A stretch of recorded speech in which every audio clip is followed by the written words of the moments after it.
नमस्कार, मैं हूं अंकुर और आप देख रहे हैं सत्यहिंदी.com। आइए एक नजर डाल लेते हैं अब तक की सुर्खियों पर। पेट्रोल और डीजल की कीमतों को लेकर पीएम मोदी द्वारा विपक्षी राज्यों को घेरने के बाद अब विपक्ष उन पर हमलावर है। इस बीच राहुल गांधी ने अब ट्वीट कर कहा है कि ईंधन के बढ़ते दाम राज्य पर आरोप, कोयले की कमी राज्य पर आरोप, ऑक्सीजन की कमी राज्य पर आरोप। राहुल ने कहा कि सभी ईंधन से आने वाले टैक्स का 68% केंद्र सरकार लेती है, फिर भी प्रधानमंत्री मोदी अपनी जिम्मेदारी नहीं लेते हैं। बता दें, पीएम मोदी ने कोरोना महामारी पर राज्य के मुख्यमंत्रियों के साथ वर्चुअल बैठक के दौरान कहा था कि राज्यों ने पेट्रोल डीजल पर वैट नहीं घटाकर अपने लोगों को फायदा नहीं दिया और टैक्स कमाया। पीएम मोदी के पेट्रोल डीजल की कीमतों पर बयान के बाद सियासत तेज हो गई है। इसको लेकर अब पूर्व केंद्रीय वित्त मंत्री पी चिदम्बरम ने भी तंज किया है। उन्होंने कहा कि जिस दिन पीएम ने राज्यों से पेट्रोल और डीजल पर वैट दर में कटौती करने का आह्वान किया, उस दिन ही वित्त मंत्रालय ने ऐलान किया कि केंद्र पर राज्यों का 78,704 करोड़ रुपए बकाया है। पूर्व वित्त मंत्री ने कहा कि दरअसल बकाया राशि और अधिक है। अगर आप राज्यों के दावे वाली राशि को जोड़ दें तो संख्या और बड़ी हो सकती है। हालांकि उन्होंने कहा कि केवल सीजीए ही इस सही राशि के बारे में बता सकता है। इसके साथ ही चुटकी लेते हुए पी चिदम्बरम ने कहा कि ये जानना दिलचस्प होगा कि जिस दिन पीएम मोदी ने राज्यों को सलाह देने का फैसला किया, उस दिन ही वित्त मंत्रालय ने उन्हें शर्मिंदा क्यों किया। महाराष्ट्र के सीएम उद्धव ठाकरे द्वारा पेट्रोल और डीजल पर पीएम मोदी के बयान को लेकर हमलावर होने के बाद अब केंद्रीय पेट्रोलियम मंत्री हरदीप सिंह पुरी ने महाराष्ट्र सरकार को घेरा है। उन्होंने ट्वीट कर कहा कि सच्चाई से चोट पहुंचती है, लेकिन तथ्य खुद बोलते हैं। महाराष्ट्र सरकार ने वर्ष 2018 से 79,412 करोड़ रुपए ईंधन कर के रूप में एकत्र किया है और उम्मीद है कि राज्य सरकार इस साल 33,000 करोड़ रुपए इकट्ठा करेगी। लोगों को राहत देने के लिए महाराष्ट्र सरकार पेट्रोल और डीजल पर वैट में कमी क्यों नहीं करती है। इसके साथ ही उन्होंने एक के बाद एक ट्वीट करते हुए कहा कि अगर विपक्ष शासित राज्य इंपोर्टेड शराब के बदले ईंधन पर टैक्स में कटौती करें तो पेट्रोल सस्ता होगा। महाराष्ट्र सरकार पेट्रोल पर 32.15 रुपये प्रति लीटर टैक्स लगाती है, जबकि कांग्रेस शासित राजस्थान सरकार प्रति लीटर 29.10 रुपये टैक्स लगाती है। लेकिन बीजेपी शासित उत्तराखंड में प्रति लीटर 14.51 रुपये और उत्तर प्रदेश में 16.50 रुपये प्रति लीटर टैक्स लगता है। बरेलवी उलमा मौलाना शहाबुद्दीन रज़वी ने सपा के दिग्गज नेता आजम खान की रिहाई को लेकर मुख्यमंत्री योगी आदित्यनाथ को पत्र लिखा है। मौलाना रज़वी ने मुख्यमंत्री योगी आदित्यनाथ से कहा है कि वो आजम खान को रिहा कर दें और इसके लिए मुसलमान उनके आभारी रहेंगे।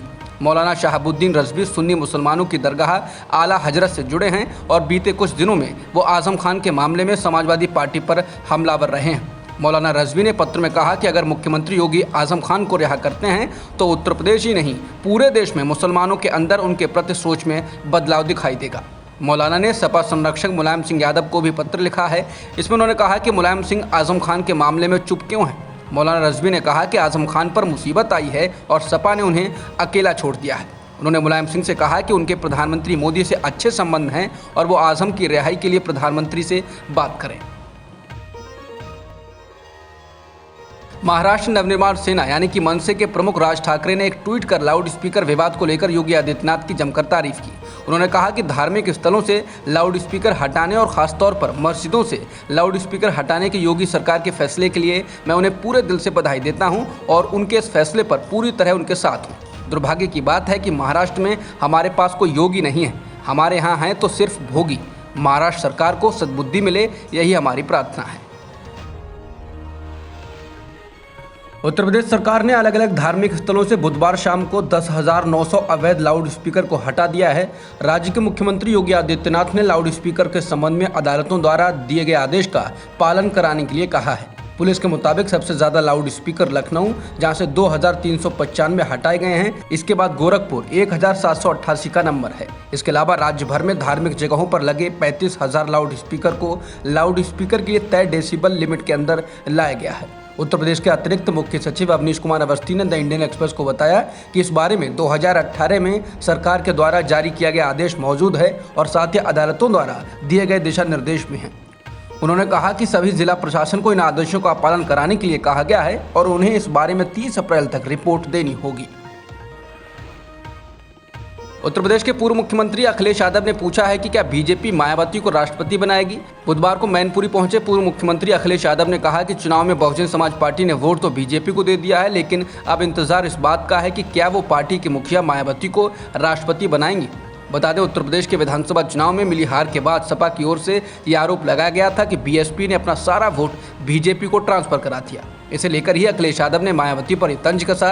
राष्ट्रपति पद के लिए चुनाव जुलाई में होना है और इसके लिए एनडीए और यूपीए की ओर से उम्मीदवार कौन होगा, इसे लेकर सियासी गणित तैयार किया जा रहा है। बीजेपी को हालिया 5 में से 4 चुनावी राज्यों में जो कामयाबी मिली है, इससे उसके लिए चुनाव में एनडीए के उम्मीदवार को राष्ट्रपति चुनाव में जीत दिलाना आसान हो सकता है। क्या कांग्रेस और प्रशांत किशोर की वार्ता का फेल होना पहले से ही तय था? क्या राहुल गांधी ने पहले दिन ही इसकी भविष्यवाणी कर दी थी?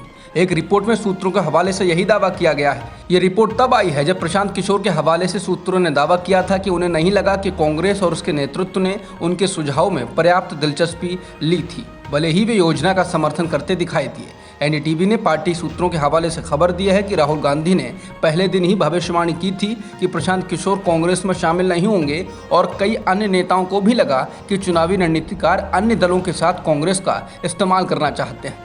सूत्रों ने कहा कि समिति के विभिन्न कांग्रेस नेताओं ने उनके प्रस्तावों पर गंभीरता से विचार किया, लेकिन पीके से सावधान रहे। रिपोर्ट के अनुसार पीके के प्रस्ताव को आकलन करने वाले समूह के कई लोगों ने महसूस किया कि वो विश्वसनीय नहीं थे और उन्होंने अन्य पार्टियों के साथ काम करना जारी रखते हुए कांग्रेस के मंच का उपयोग करने की योजना बनाई। एनडीटीवी ने सूत्रों के हवाले से ये भी खबर दी कि पीके या तो कांग्रेस अध्यक्ष का राजनीतिक सचिव या उपाध्यक्ष बनना चाहते थे। आज जेडीयू की ओर से इफ्तार पार्टी का आयोजन किया जा रहा है। ये एक सप्ताह में दूसरी बार होगा जब सीएम नीतीश कुमार इफ्तार के मौके पर तेजस्वी यादव के साथ दिखेंगे। पिछली बार जब वे आरजेडी की इफ्तार पार्टी में शामिल हुए थे तो सियासी गलियारों में अटकलें लगाई जाने लगी थी। तो इस बार जेडीयू की ओर से आरजेडी को भी न्योता भेजा गया है। ये न्योता लालू प्रसाद यादव, तेजस्वी यादव, राबड़ी देवी, जगदानंद सिंह, तेज प्रताप आदि को निमंत्रण दिया गया है। भारत और रूस के संबंधों को लेकर अमेरिका के विदेश मंत्री एंटनी ब्लिंकन ने कहा कि भारत के रूस के साथ संबंध दशकों से चले आ रहे हैं। उन्होंने कहा कि भारत के लिए रूस से संबंध बनाना उस समय की ज़रूरत थी जब हम उनके पार्टनर बनने की स्थिति में नहीं थे। अब हम भारत के साथ अपने संबंधों को मजबूत करने की दिशा में प्रयास कर रहे हैं। मुझे लगता है कि भारत और अमेरिका के बीच रणनीतिक साझेदारी धीरे धीरे और मजबूत हो रही है और निश्चित तौर पर चीन इसका एक बड़ा अहम रूस द्वारा पोलैंड और बुल्गारिया को गैस आपूर्ति बंद करने के फैसले के बीच रिपोर्ट है कि यूरोप के 4 गैस खरीदारों ने रूस को रूबल में भुगतान किया है। रूस की गैस की दिग्गज कंपनी के हवाले से यह रिपोर्ट आई है। नाम छुपाने की शर्त पर कहा गया है कि 10 यूरोपीय कंपनियों ने रूस की भुगतान मांगों को पूरा करने के लिए गज़प्रोम बैंक में पहले ही खाते खोल दिए हैं। बता दें, रूस पर प्रतिबंध लगने के बाद रूस ने ऐलान किया था कि वो रूबल में ही भुगतान लेगा और ऐसा न करने वालों के लिए गैस की आपूर्ति बंद कर देगा। मालूम हो कि रूस 23 यूरोपीय देशों को पाइपलाइन के जरिए गैस की आपूर्ति करता है। भारत में पिछले एक दिन में कोरोना संक्रमण के मामलों में फिर उछाल आया है। स्वास्थ्य मंत्रालय के ताज़ा आंकड़ों के अनुसार बीते 24 घंटे के अंदर देश में कोरोना वायरस के 3,303 नए मामले दर्ज किए गए हैं। इस दौरान कोरोना के 2,563 मरीज ठीक भी हुए हैं और 39 मरीजों की मृत्यु हुई है। फिलहाल देश में एक्टिव मामले 16,980 हो चुके हैं। अब तक की खबरों में इतना ही। बाकी खबरों के लिए बने रहिए सत्यहिंदी.com के साथ।